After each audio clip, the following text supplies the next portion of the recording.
का भी है, हीट वेव का भी है, बिजली का भी है, सुनामी का भी है, अर्थक्वेक का भी जितनी पॉसिबिलिटी है उतना है, फ्लड्स का है, भूस्खलन का है, कई प्रकार के अर्ली वार्निंग सिस्टम 323 करोड़ और 2000 करोड़ कुल मिलाकर 2300 करोड़ के खर्चे से देश की जनता की सुरक्षा के लिए एस्टैब्लिश किए गए हैं।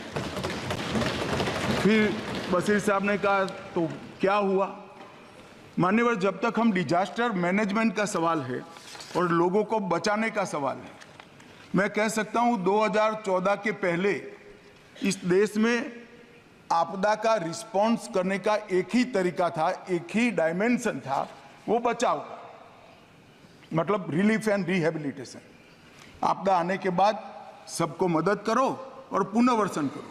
नरेंद्र मोदी आने के बाद, देश के प्रधानमंत्री बनने के बाद, इसमें बचाव का एंगल हुआ कि एडवांस में ही तैयारी ऐसे करो कि जिससे किसी की जान न जाए और जीरो कैजुअलिटी अप्रोच। मानवर पर्टिकुलर एक किस्से में हमने हर बृहस्पतिवार को हम अगले पखवाड़े का जो पॉसिबल, वो इतना सटीक नहीं होता है मगर पूर्वानुमान देते हैं, 18 जुलाई को ही पूर्वानुमान दिया था कि केरल के पश्चिम तट के क्षेत्र में सामान्य से ज़्यादा वर्षा होगी।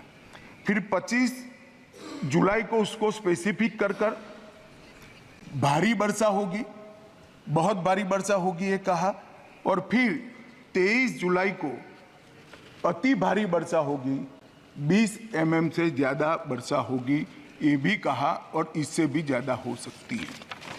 23 तारीख को ही एडवांस में क्या किया पूछा गया सदस्यों द्वारा।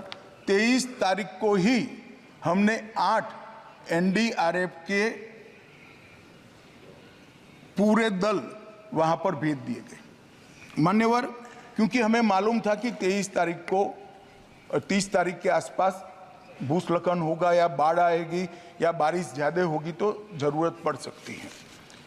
अब डिजास्टर मैनेजमेंट का हमारे संविधान की स्कीम के तहत 2 हिस्सों में जिम्मेदारी आती है। एक, दुनिया भर की टेक्नोलॉजी को भारत के लोगों के लिए यहाँ लाना, टेक्नोलॉजी का उपयोग करना, टेक्नोलॉजी से सर्जित पूर्वानुमानों का विश्लेषण करना और विश्लेषण कर राज्य सरकारों को और देश की जनता को अलर्ट करना। दूसरा, ये फेडरल स्ट्रक्चर है, राज्य की जिम्मेदारी है कि केंद्र सरकार जो सूचनाएं भेजता है इसके अनुरूप लोगों को समय से पहले ही, आपदा आने के पहले ही वहां से हटाना, उनको सुरक्षित जगह पे ले जाना।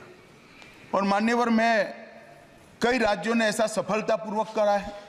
एक जमाने में 2000 के जमाने में केरल में साइक्लोन आया, करीब करीब 10,000 लोग मारे गए थे। परंतु अभी अभी केरल में साइक्लोन आया, सिर्फ एक जान गई क्योंकि 7 दिन पहले सूचना दी गई थी और पूरा इवैक्यूएशन कर लिया गया था, इसलिए सिर्फ एक जान। और गुजरात में भी साइक्लोन आया, गुजरात में भी 7 दिन पहले सूचना पहुंच गई थी, पूरा एक इवैक्यूएशन हो गया। मैं गर्व के साथ कहता हूं, एक भी जान नहीं गई, एक भी पशु भी नहीं मरा है, क्योंकि संपूर्णतः 7 दिन बहुत बड़ा समय होता है। राज्य प्रशासन की जिम्मेदारी है किसको उठाए।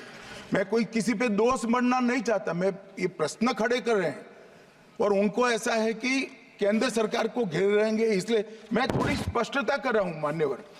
और यहां पर कई रिपोर्टों में, अब माननीय हमारे सदस्य के लिए, बेंगलुरु MP के लिए बहुत बड़ा आक्रोश दे दिया कर दिया गया, मगर ये वास्तविकता है कि IIT दिल्ली का इसी साइट के लिए रिपोर्ट दिया गया है कि यहाँ से जो अनधिकृत लोग रहते हैं उनको किसी भी स्कीम के तहत हटाए जाए। इसके बाद 2020 में भी रिपोर्ट दी गई कि इन लोगों को हटाना चाहिए, ये ज्यादा संभावना वाला बाढ़ की और भूस्खलन की ज्यादा संभावना, मगर नहीं हुआ। और 4000 परिवारों को हटाना चाहिए, वो भी इंगित किया गया कि कौन से 4000 परिवारों को कौन सी जगह से हटाना चाहिए। और मान्यवर मुझे बोल